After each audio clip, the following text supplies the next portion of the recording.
السلام عليكم ورحمة الله وبركاته. ان شاء الله النهاردة بحباية مانجا هقدم لكم حاجة عظمة بجد، طعمها خرافة. ان شاء الله لما تجربوا الوصفة بجد هتعجبكم جدا، واللي مش هيعملها هيبقى ناقص حاجات كتيرة جدا. النهاردة اعمل لكم الوصفة النهاردة بتاعتي حلا بارد سريع بالمانجا. بجد يا جماعة طعمها خرافة بجد. ان شاء الله لما تجربوها هتعجبكم جدا، وانا واثقة من ده. بسم الله ونصلي على الرسول، ونبدأ معاكم حلقتي النهارده بحلقة بارد سريع بالمانجا، وان شاء الله هيعجبكم زي ما وضحت لكم.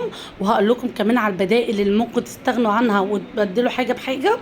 وكمان النهارده هقدم لكم الوصفة سهلة جدا ومش مكلفة، ومن غير فرن ومن غير درجة حرارة ولا اي حاجة. خليكم معايا الحلقة للنهاية عشان تعرفوا كل التفاصيل. واتمنى كمان لو حضرتك جديده معايا في القناه اوعى تنسى الاشتراك وتفعلوا معايا جرس التشغيل عشان يوصلكوا كل فيديو جديد انا بقدمه.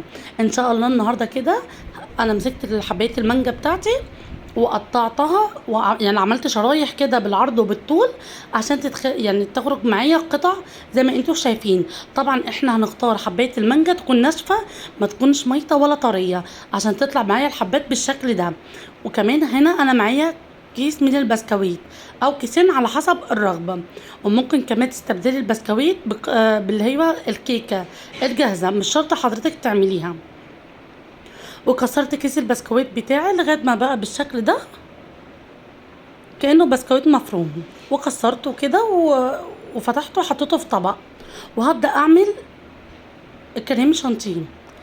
طبعا انا جبت كيس من كريم شانتيه على كوبايه لبن متلجه ساقعه جدا، بس طبعا اللبن ده كان عندي في الفريزر فخرجته واستخدمته. وهضربه كويس جدا بالمضرب لغايه ما القوام يتقل معايا.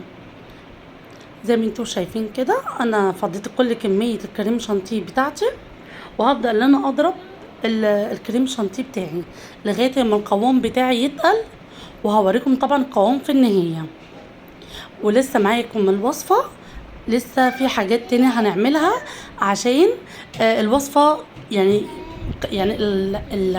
الحاجة الحلوة اللي فيها ان كل حاجة بيبقى لها طعم بتفرق معانا في الوصفة بتاعتي. يعني طعم البسكويت بيفرق معايا، لو بدلنا بالكيكة هيفرق معانا برضو.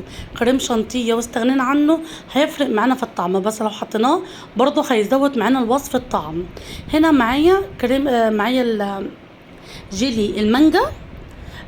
اول حاجه حطيت كوبايه وربع من الميه السخنه، وقلبت الجيلي كويس جدا لغايه ما داب مع معلقه سكر واحده. وبعد كده حطيت كوبايه ساقعه متلجه عشان يمسك معايا.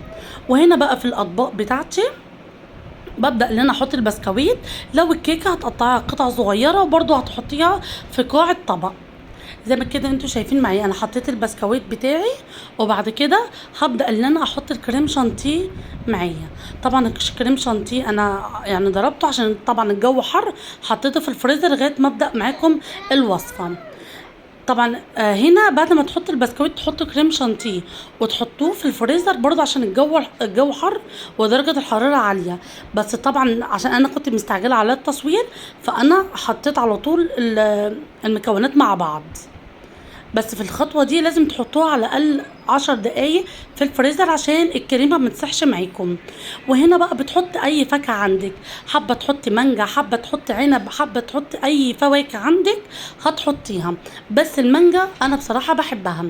أنا ضفت كده المانجا بتاعتي بعد ما قطعتها. زي ما انتوا شايفين أنا بضيف المانجا في كل الأطباق بتاعتي بعد طبعا ما حطيت كريم شانتيه. وان شاء الله بعد كده هبدا اضيف معاكم الجيلي بالمانجا، هو ده اللي هيمسك معايا الوصفه. بس طبعا بعد ما بحط الجيلي في المانجا بحطهم في التلاجة ساعتين 3 لغايه ما يتماسكوا. وهنا كان عندي عنب برضو ضفته زود معايا الطعم، عشان كده وضحت لكم في بدايه الفيديو ان كل حاجه بنضيفها بتعلي معايا تيست الوصفه. زي ما انتوا شايفين كده انا حطيت البسكويت، حطيت كريم الشانتيه، حطيت المانجا والعنب. عندكم تفاح ممكن تحطوا، كيوي، اي حاجه عندكم ممكن تضيفوها، اي حاجه بتحبوها. بس طبعا انا عن نفسي انا بحب المانجا، يعني يعني صيف يعني مانجا، انا دي كده بالنسبه لي انا بموت في حاجه اسمها مانجا. وببدا ان انا اضيف الجيلي بتاعي في الاطباق على البسكويت طبعا والكريم شانتيه. وعملت برضو اطباق من غير كريم شانتيه عشان اجرب الطعم. بس عايزه اقول لكم يعني هي الوصفه حلوه من غير كريم شانتيه. بس طبعا لما بتحطي كريم شانتيه بيعلي معاكي تيست الوصفه. زي ما انتوا شايفين كده انا قدمت لكم النهارده الحلا بارد بالبسكويت والكريم شانتيه والمانجا. وكان عندي شويه عنب برضو ضفتها، وضفت شويه بسكويت على الوش كده لزوم التزيين. بس طبعا على حسب اللي متوفر عندك بتضيفيه. عايزه تعملي جيل ومانجا بتستخفيه بيها على كده مفيش اي مشكله. بس طبعا زي ما قلت لكم اي حاجه بنزودها بنعلي التست بتاع الوصفه بتاعتي. اتمنى يكون الفيديو عجبكم وتضغطوا لي لايك للفيديو. وكمان لو حضرتك جديده معايا في القناه اوعي تنسى الاشتراك وتفعلي معايا جرس التشغيل عشان يوصل لك كل فيديو جديد انا بقدمه. طبعا اسم القناه اسمي ايمان عرفه. وان شاء الله لما تجربوا الوصفه هتقولوا تسلم ايدك يا ام خديجه. بجد جميله جدا الوصفه وانصحكم ان انتوا تجربوا.